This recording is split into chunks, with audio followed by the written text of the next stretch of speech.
It was an ordinary Tuesday evening, the kind of evening you forget almost as soon as it ends. The television murmured softly from the living room. Dinner sat half-finished on the table, growing cold between us. My wife barely touched her food. Instead, she kept scrolling through her phone, her face lit by the screen. We'd been married for 8 years, and lately silence had become a regular guest in our home. Then she placed her phone face down. She looked directly at me. "I think maybe we should break up." I froze. At first, I honestly thought she was joking. Married couples don't casually say something like that over dinner. I waited for the smile, the laugh, the "I'm kidding." It never came. Instead, she watched my face carefully, almost studying me. That's when I realized she wasn't making a confession. She was waiting for a reaction. I took a slow breath and quietly said 4 words. "Then pack your things." The color disappeared from her face. "What?" she whispered. "You said you want to leave." I didn't mean it like that." I stood up without raising my voice. I opened the hallway closet, pulled out an old cardboard moving box and placed it gently on the table between us. "You can start whenever you're ready." Her eyes filled with panic. "You're actually serious?" I nodded. For several seconds, neither of us spoke. Finally, she laughed, but it sounded nervous and forced. "So that's it? 8 years together and you won't even fight for me?" Her words hit me harder than she realized. Because suddenly everything made sense. Every argument we'd had over the past 2 years ended the same way. Maybe we shouldn't be together. Maybe I'd be happier without you. Maybe you don't love me anymore. Every single time I had apologized, even when I wasn't wrong. Every single time I begged her to stay. Every single time I worked harder to prove my love.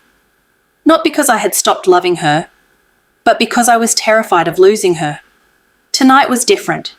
Something inside me had finally grown tired. Not angry, just exhausted.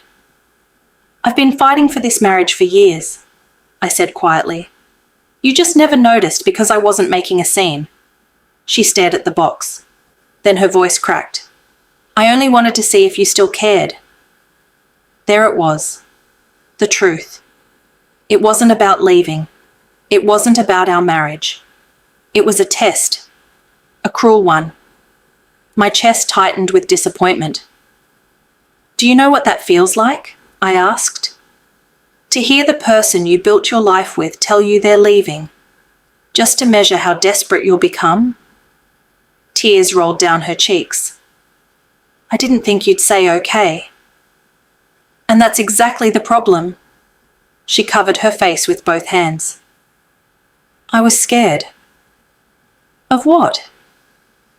"That you didn't love me anymore." I looked around the kitchen we'd painted together. The table we'd picked out after saving for months. The family photos hanging on the wall. None of it felt fake. But suddenly our relationship did. "I've never stopped loving you," I said. "But love isn't supposed to be a series of loyalty tests." She slowly lowered her hands. "I'm sorry." For the first time that night, her apology sounded real. No excuses. No blame. Just regret. "I don't want to lose you." I believed she meant it. But I also knew something had broken inside me. Trust isn't shattered by screaming.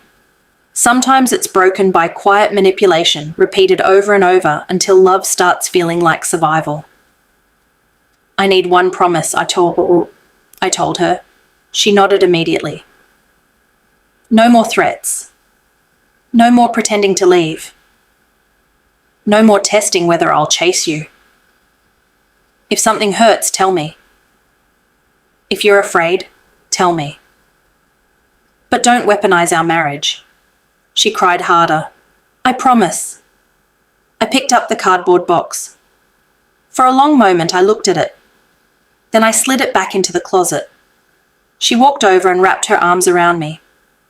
This time she wasn't trying to win. She was holding on because she finally understood how close she had come to losing everything. "I thought you'd never let me go," she whispered. I hugged her back, but not as tightly as before, because love was still there. Blind trust wasn't. "I don't want to lose you," I said softly, "but I'll never beg someone to stay with me again." She buried her face against my shoulder. "I'm staying." I closed my eyes. "I hope you mean it." Because the next time those words left her mouth, there wouldn't be another box. There wouldn't be another conversation. There would only be an open door.